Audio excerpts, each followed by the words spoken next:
Hello, and welcome back to Fate Final Notes. But not really, because YouTube, please. Thank you. You tried to full screen my preview. Mm. I don't need that. That sounds like a nightmare. I don't need I don't need that at all. But this is not a game as usual. I think you guys are used to this by now. At some point after each chapter, I go through little trivia bits here and there, questions that you, the viewers, or the players may have for me, the DM, about the game. And then at the end, a little sneak peek about what's to come.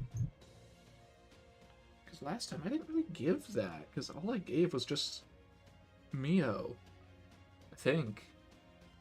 I think that was the only sneak peek I really gave, which wasn't really a sneak peek because she already existed. Yeah, we already kind of knew her from the videos. But don't worry, this time is going to be a real sneak peek. So look forward to that in a little bit. Including to some of the players. Oh, maybe.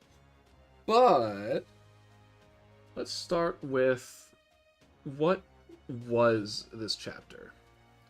Obviously, as I've called it, it's either 4.5 and in between chapters 4 and 5, as well as the first interlude, which could have been the second, but that is something I've gone into before. And by interlude, I do mean this was a chapter that is not imperative to the main story, but does delve into Calliope as a character, as well as other circumstances surrounding the story itself. You do not need to watch it for the rest of Final Notes, but it is helpful, and this also technically applies to the second interlude, which will happen in the future. Which I'm not going to say when yet, unless I already have in the past and I've forgotten.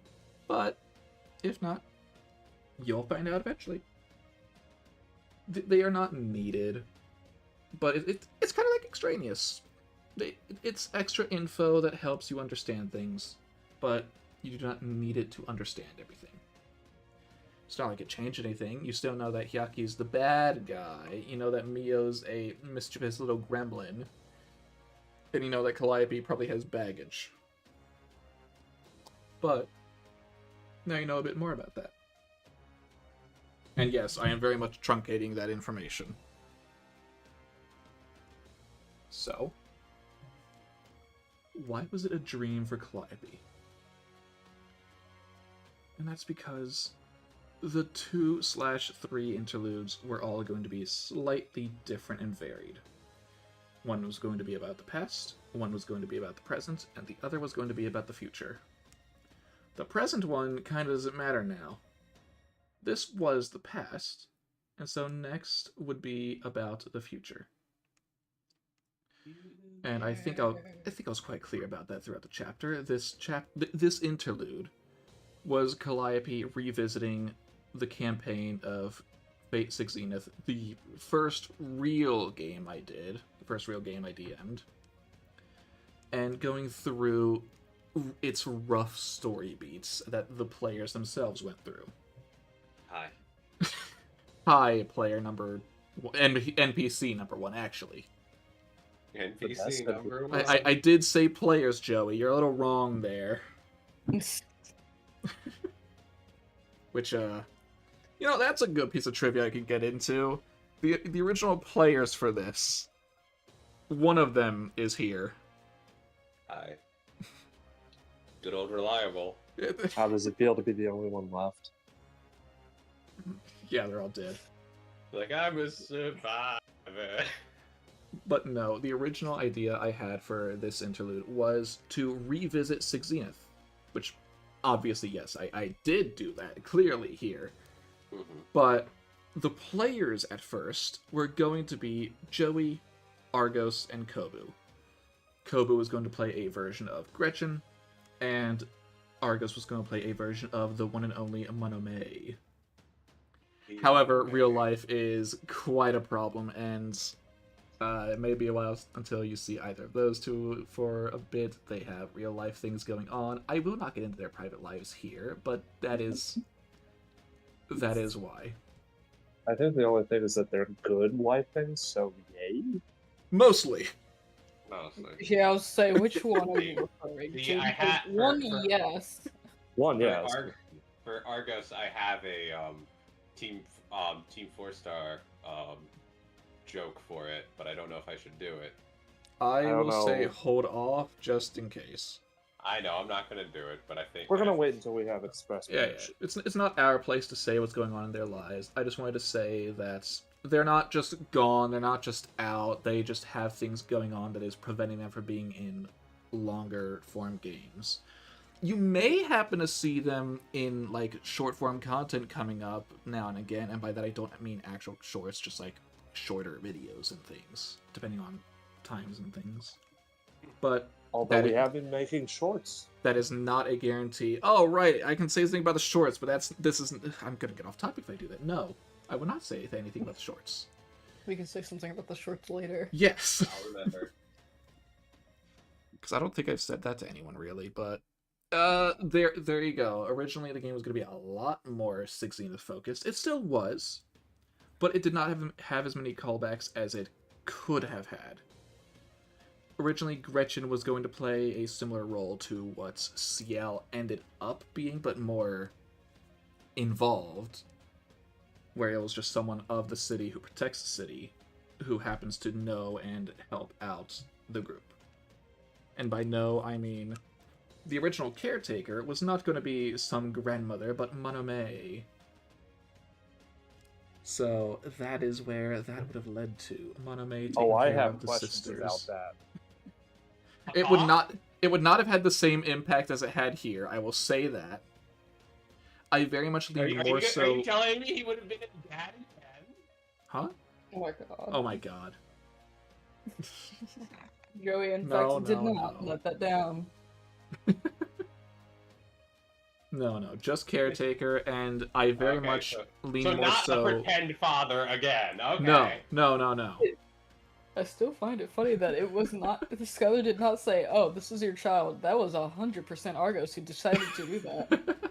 He chose to do that. And this is why you get Argos. Now this is why you get trust issues. This is why you get know, daddy see, Argos issues. really Same difference. gave Joey trust issues, especially with specifically dads. It was a great time period It was for some very of us. It was a Yeah. blast. Maybe not for Dad of the Joey. year leaves his daughter down on the ground. I mean, speaking of a year, Argos was in a game, left for a year, and comes back a year later for that same game. Yeah. I didn't know helicopter Only to dads, leave which again. one? He has his reasons, but still, Yeah. wish we had more. But because of the change in characters, I very much lean more so into the Calliope aspect of the chapter rather than the Six Zenith part.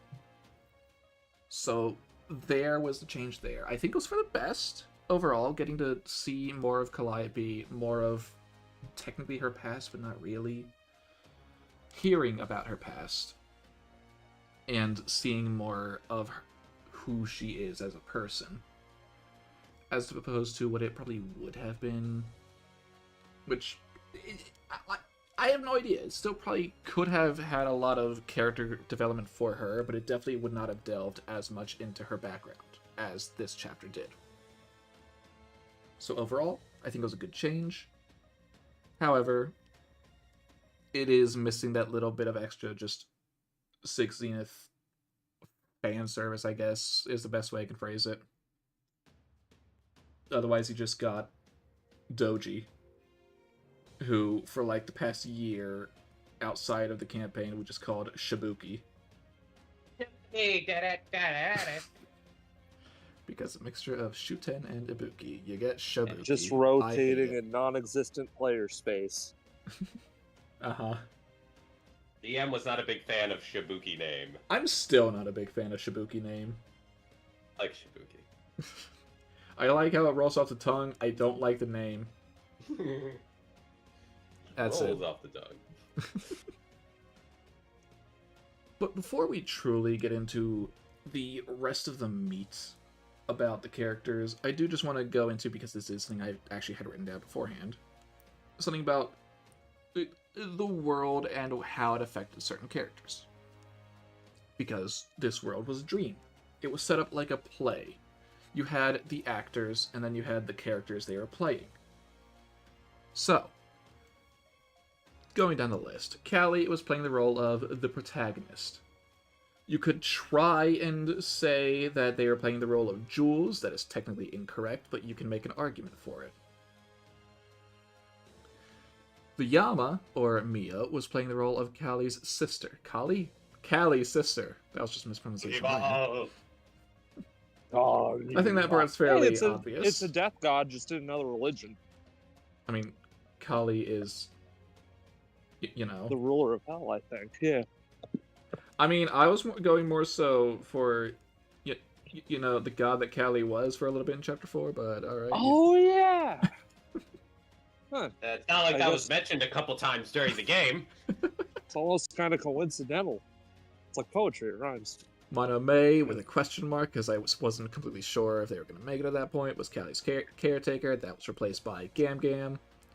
CL had the role of Suzuka Gozen, the guardian of the city. Those of you who remember the early days of Six Zenith will remember Suzuka and her role. Noah similarly played the role of Da Vinci, the overseer of the city. So those two sort of go hand in hand, and the reason I chose those two were simply because they are people that... I was about to say CL.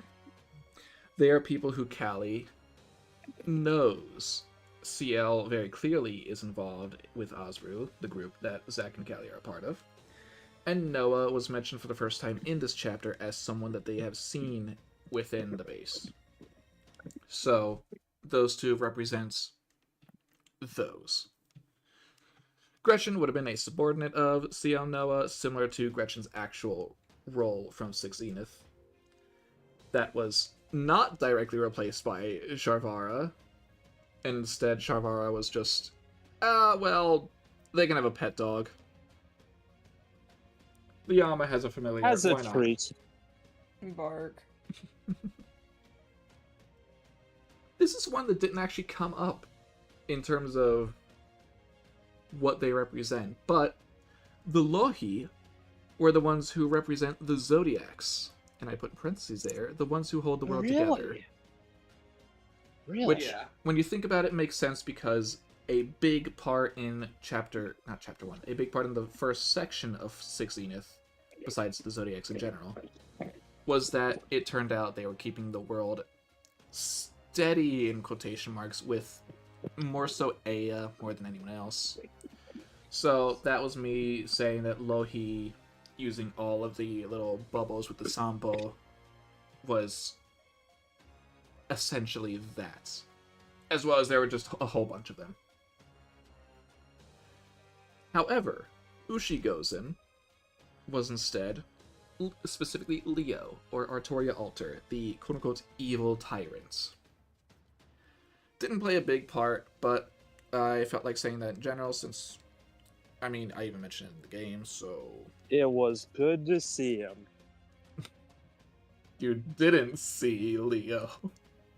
Nah, I didn't. No. I don't think I need to mention what Darius was, because he was literally Darius.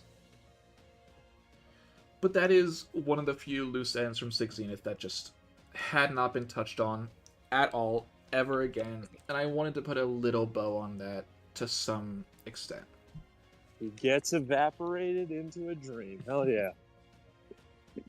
Because if anyone does remember what happened to Darius in Six Zenith, he got his ass handed to him by a whole bunch of people, lost, and kind of semi-got reborn in a way that wasn't fully certain whether it was Julius or Darius. And I was always going to come back to that. Not in that game, mind you. But it was always something I had in the back of my mind of, when do I want to use this? When do I want to do something with this? And it was always this chapter, this interlude, that I felt was the best place to do that. Even if I did modify it slightly from what I originally thought back in the day, because it just wasn't going to work as well. So that was where I decided to add in the... Okay, what if Callie has to think of one thing, one question for her throughout the chapter, which is, find the one thing that is from your world, the one real thing in here that isn't you. Excluding all the weirdness that Saint Germain added in, obviously. And technically Gam Gam a little bit, but that's probably Yes. a footnote. I will get to that. Yeah. So, whether or not Callie was going to get it right, it depended if other people had maybe figured out, oh, Darius is talking weird about things that should not be possible for him unless he is a real person. I pointed this out. Yes, you did. But not hard enough. They were in a very No. fragile mind state. I couldn't do much. Someone else needed to pick up the ball. Also, they were almost genuinely about to take up their offer, so, you know. Yeah, that's what I mean. It felt nice to use Darius again, really, is all I will say to that. And then, finally, well, Kath Palug, or Type Pluto, or the Oblivion King, or Type Null Beast Void. Whatever you... Or was it Beast Null Type Void? Whatever I actually called him back then. I don't have that specific name in this chapter. But... It's him again. Well, it was a recreation of his corpse. It was his true emotions, and it was basically, what if Pluto had rejected death? Because, I mean, he can't die, so it's very easy for him to reject death, but rather than become the red sky, the blood sky that was known in the world of Notes, in the Land of Steel, whatever you want to really call that. I'm not getting into Notes territory in terms of story, I'm just laying out the facts. Instead of that, what if he fell to humanity the same way that Type Venus sort of did in Notes? Obviously, they are two very different types of people. Vivi being a lot more kind and human-like. The good side of humanity. So, what if another Ultimate One did that, but was the bad side of humanity? One filled with anger and revenge. And that's where the idea for the Oblivion King Pluto to come from. And I just gotta say, I love how his design turned out. It's not my favorite, but I love his design. It did have a certain look to it. You did build up to it pretty well. Yeah, no, I'd say it was pretty good. It almost ruined my throat trying to speak as him during that game. Yeah, screaming your throat out is always kind of In that deeper a voice, threat. yeah. Yeah. Luckily I had water on my though, so I was fine after a little bit of time. But obviously, he plays the role of Type Null Beast Void. I'm just going to say that one just in case that's right, otherwise you know what I mean. But he also technically was playing the role of Yig / Endymion. Bet you wouldn't hear that name again for a while. Endymion is quite a character that I want to do more with. And by that I mean... Maybe next time. I mean, here's a little bit of a spoiler. Endymion's not gone for good. He will return. So, you can look forward to that in the future. And that's not even a sneak peek. That's just a little... wink wink, nudge nudge. Because as I briefly said during the game itself, this chapter, for Callie, was to witness the past to help her with the future. That is not directly in a lot of places. It is not saying, oh, you need to fight Darius here because you have to fight him in the future. It is not, oh, you have to fight Ushi-Gozen because you need to fight someone like her in the future. It is to mirror certain events that will occur in the future. So, like, for example, I'm not going to give a specific one, but Ushi-Gozen very much has a mirrored counterpart that Callie will have to face off against in a future chapter. Can you figure it out in the future? Maybe. Right now, probably not. It also might not be that obvious in the future either, but just... And these aren't all for Callie either. Some of them are more so towards Zach, and it is just Callie getting the info for him, per se. Now, I think that's about it for who is who. So if anyone has any questions before I move on to something else... All I have to say is it's kind of interesting to hear what the original story kind of was, as someone who wasn't really in it. That or is near true. it. That is very true. I mean, this was even before we had Taz here in general. Oh gosh, yeah. Yeah. Taz had nothing. Long time ago. I had nothing. You had nothing. So this is where we That's ask what I heard. questions. This is where you can ask some questions. Okay, I believe it was impossible, but was it possible for Doji to go with it? No. Didn't think so, but had to ask. Nothing from the dream had a physical chance of coming in. So Darius was full of shit. For others, yes. For him, no, because he was a real person. He was so like he thought Callie. because it worked. Yeah, so he thought because it worked on him, it would work for everyone else. Yes. No, That I fits think he. Oh, maybe. I just thought he was bullshitting to try to get me to change sides. No, no. He truly thought, if I can get out, if you help me, I can help you. He truly thought Alright. he could find a way. Yeah, because Alright. he's a Doctor Doom type character. He's like, I could find a way. I don't care if Would it he can't have happen, found a I'll make way? it happen. No. But he No, would have tried. he would- He would have legitimately tried. That is the thing. Okay.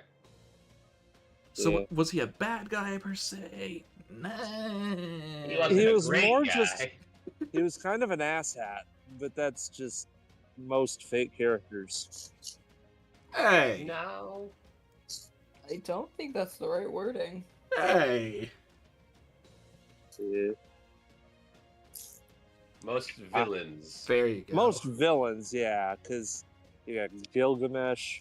I haven't watched any other Fate stuff. You got your Gilgamesh, And then your characters. Gilgamesh, your Gilgamesh, your Gilgamesh. And then also when BB. it comes to some of the characters you kind of had. Gil's not an asshat. Which one? Okay, well, Little one. Little Gil. I don't Let's know see. about that. Is he? I thought he was nicer. I mean, okay, I'm not gonna recommend you watch it, but I'm just gonna say, watch Prisma Elia and look at Kid Gil in that. Okay, I don't know.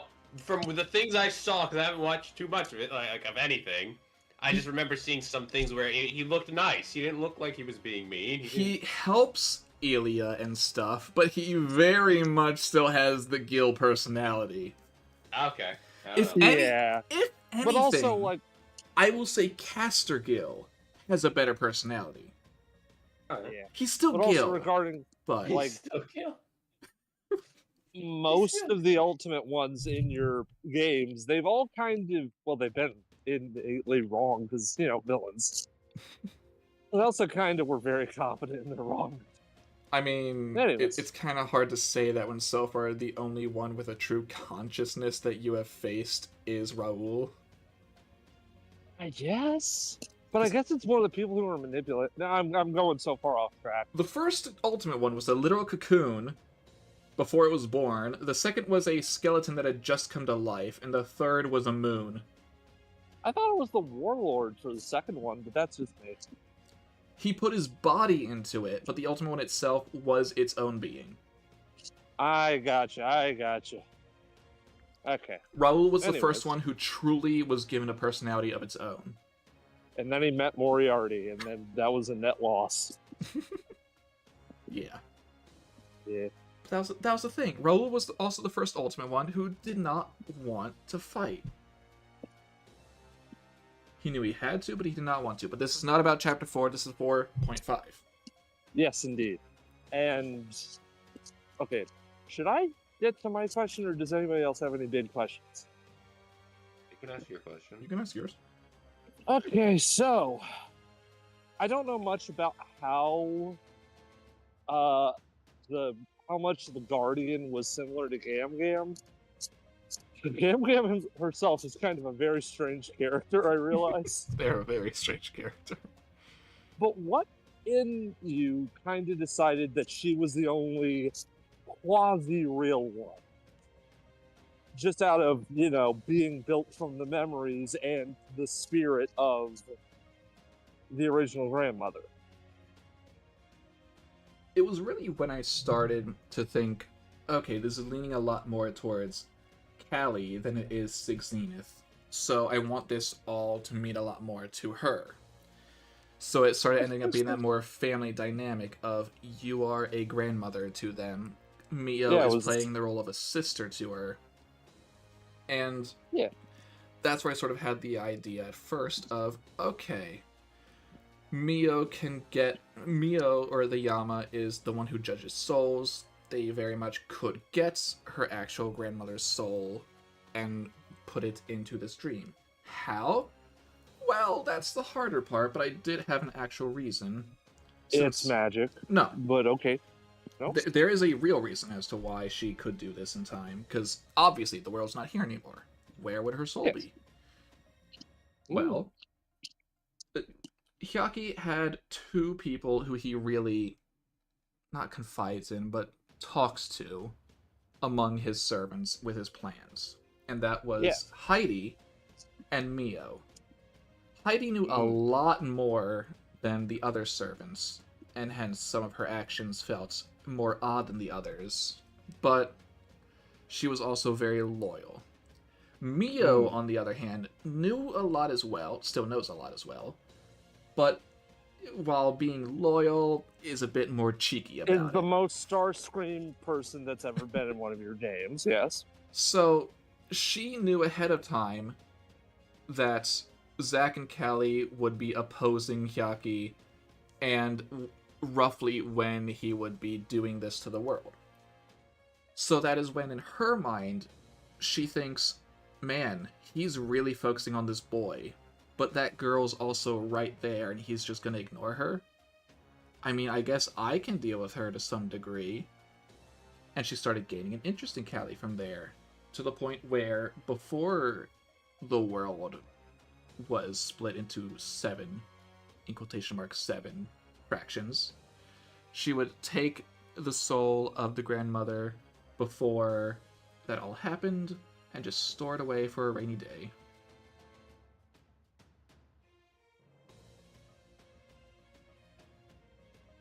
And hence, Gam Gam was born. Sorry about that, but Dad, I guess this was the rainy day, yeah. Yeah.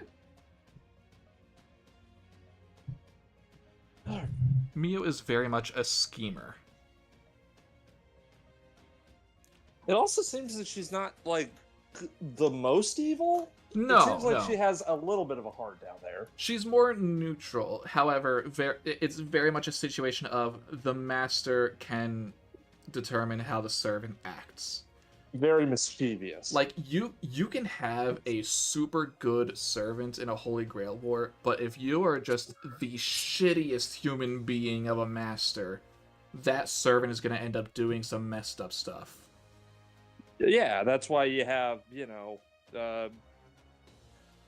like, look at, here's an example. Just look at Ku from original Stay Night. He does some weird stuff that you would not think that Ku himself would do a lot of the time. That's because Kirei is a dick. Yeah. But at the same time, those servants tend to go against their masters at some point. And I guess slight spoilers for some form of Fate Stay Night, which is super old at this point, even if you mean Heaven's Feel, to the point where he would just stab his own master in the back after he was forced to stab himself in the heart. Yeah. Literally given the order, kill yourself. He takes his master with him. To twist the knife or twist the tail. So you can have master and servant who don't have the same alignment, but it will typically not work out. Is that the same with the Yama here? To an extent, yes. As has been shown, she will actively go behind Hyaki's back and do things the way she sees fit. Is it actually going against him in the end? Not really, but she's trying. So she tries in her own weird, twisted way. As you would. Any other questions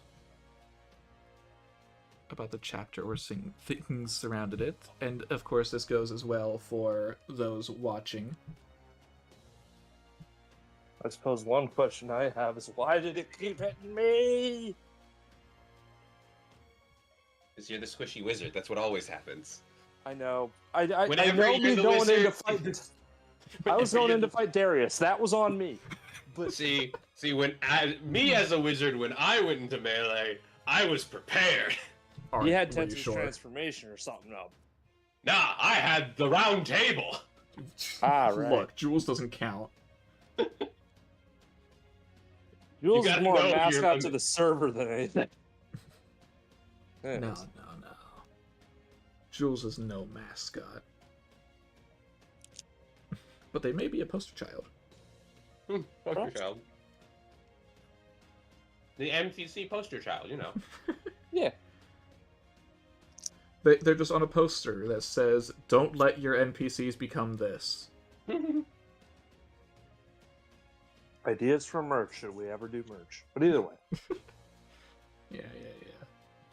But if there are no more questions, then try to think if there's any last-minute trivia about this chapter before I move on to other things. I just want to read a quick little thing. Da-da-da-da. No, yeah, pretty much everything I've already said. So, time for the fun section of the streams. Ooh boy. As I slowly wait for the music to die down so I can change what song is playing. Because I want it to be 5. Or Kamazots. I'll choose 5. Okay, so chapters 1 to 4 have passed. The first interlude has passed. And what does that mean? It means that the first part of Fate Final Notes has concluded. Which means that starting from chapter 5, you can consider it part 2 of Fate Final Notes, the second half. And just like how, before the campaign even started, you got to see a little hint at what's to come. A little poster, if you will. There's also one for part 2. So let me go grab that for you real quick. Wish I had it ready. I do have one question actually based on that. Yes? Do you think this was a better part 1 than the other part 1 you did? You gotta be more specific. If you mean for 6 Zenith, obviously. 16, yeah. Because this is just a better game in my opinion. It is. 6 Zenith was good, but 16 if you got more time to develop characters. You have like 90,000 episodes, so yeah. 72-ish. Huh. But also the first half only went to like episode 30. But again, the difference with those two is 6 Zenith, you had the same core characters the whole way through. But with Final Note, it is only really Zack that stays permanently, and he's an NPC, so it's only 10 or so sessions where you have certain player characters. It lets you experience a lot more characters, but you don't truly get to build up a lot of characters that you had up until then, also. Let me just resize it. Mm-hmm. Bada bing, bada close enough. Now let me just put. Bada bing, I bada bang. I don't have a good place to put this that doesn't hide someone. So I'll just put it. Sorry, Joey. I was also thinking you were going to mole man me, or Mike Wazowski me, I think, Nah. the references. So, here is the poster for part 2 of Final Notes. Very different from the first one, and yet kind of similar, oddly. Ooh. Not only does it show events from the past, and by events I mean chapters, but it shows a little something from every chapter, from chapter 1 to chapter 7. as well as little things here and there. So let me just let that sink in for you. I am going to take a look at it Make on it the screen. I could just send it to the chat if you want to look at it, really. I would not mind. It does actually sound like you put a lot of work into it. I mean, I feel like I can't say yes, but at the same time, yes. Well, you built the game, so technically, yes. Well, Best yeah, friend? but art-wise, I mean. Oh. Ooh! New Zack and Calliope art. Mm-hmm. So, you can make all the little theories you want, all the little conspiracies you want regarding this. You can imagine, oh, who are these characters that have never been seen before? Except for one who's been seen before. I've seen like maybe 2. I mean, you might have because just people showing off art, but I mean like in terms of story. Ah, I see. Oh wait, no, I recognize 2 of them. Yeah? I'm sorry, Raoul. Oh. You got your shit pushed in. Yeah. Poor Raoul. But I really like how this turned out. It is quite good. Very nice. But that is only the stuff for part 2 as a whole. There's still stuff for chapter 5 specifically. And the way I will go about that is... you know... That's before it really starts to knock. Oh. I see. I don't even know. It happens every one time. I have no idea how big this image is about to be, so I might need to really zoom in. Or I'm looking out. at your stream. Oh, is this what I think it is? Well, it's kind of because, you know, it's right there on the poster. It might as well Ah. show off their full art. Oh, okay. Not what I thought it was going to be. No, it was not who you were thinking it was going to be. I wasn't thinking who it was going to be. I was thinking what it was going to be. No. But you can clearly see them on the poster. So now you know this is chapter 5. This is who... Well, okay, let me say this. On this poster, each character represents a chapter. I will roughly go through 1 through 4 because it should mostly be obvious for those who know. Walpurgis obviously becomes Walpurgisnacht, the ultimate one.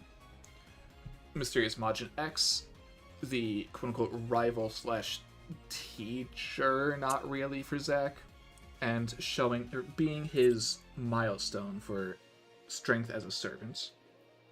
Kazuto Drop is Kazuto Drop, and As you do. Raoul is the most important character in chapter 4. So, they are not always going to be the most impactful characters in a chapter, like Majin X, but they are always going to be someone who has a major role to play. Indeed. Who I'm this proud of them. person is, or whether they are ally or villain, I will not say. You'll have to watch chapter 5 eventually to find out. And I guess this is a good time for me to actually say that chapter 5 is not going to start until at least January. For the month of December, we are going to be slowing down on streams, both to give us time to prep things and to get other things ready. Because that does not mean Chapter nothing. 3 for me is coming, so I That need doesn't that mean time. nothing is coming in December. So, be on the lookout in the next weeks. Because there will be a few things for you to enjoy throughout the month. Couple little Christmas candies.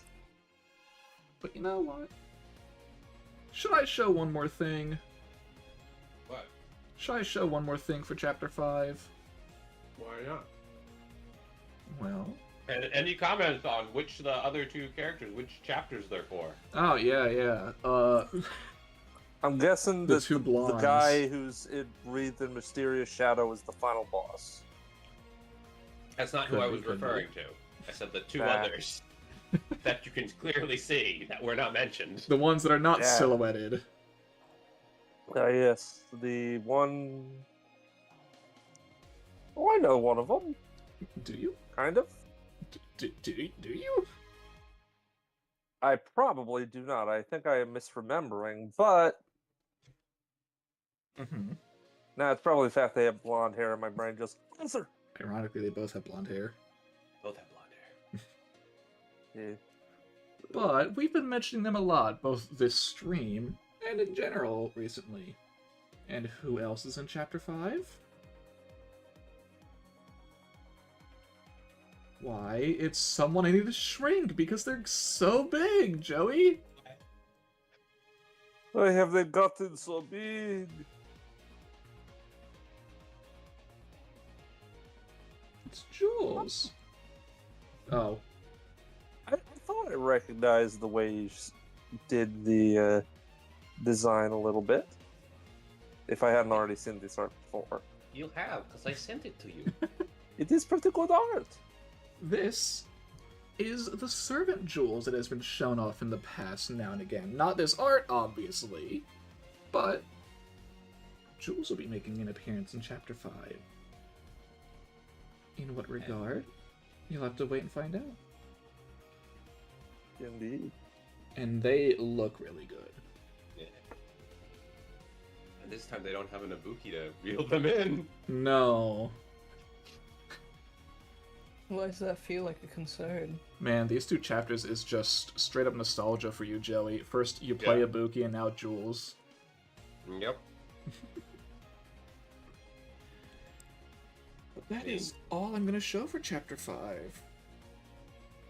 You haven't got to see Jules when they get hyper focused on something.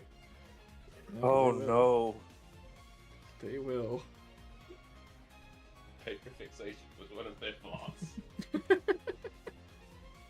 And also a benefit, but a flaw. Like, A benefit to whom? that really depends, because sometimes it wasn't even to Jules' own No, benefit. no, it wasn't. I believe it. But while I leave you all off with all of this to speculate on and just think on, I will say one more thing about Part 2 of Final Notes. It is very much a more interconnected story than the previous 4 chapters. I had said before that chapters 1 through 3 were about Zack's growth and actually discovering himself. Chapters 4 and onward were about the actual story. And Chapter 5 is where the real story actually begins, now that both characters have undergone development and growth. Both Zack and Calliope. Starting now is where their real challenge and fight begins. So, thank you all for watching. Any final words from the players of 4.5? Gab Gab watches you from the Dreamverse. Bark. Yay. Okay. It's better that you were actually cut out until the last syllable, Joey. Okay. Crying. Yeah, he's just crying. I heard Right. dying. No, I'm not crying. That makes a Uh-oh. lot more sense. Mm-hmm. But until next time, no matter if it's a stream, a video, or what have you, thank you for watching, and goodbye. Goodbye.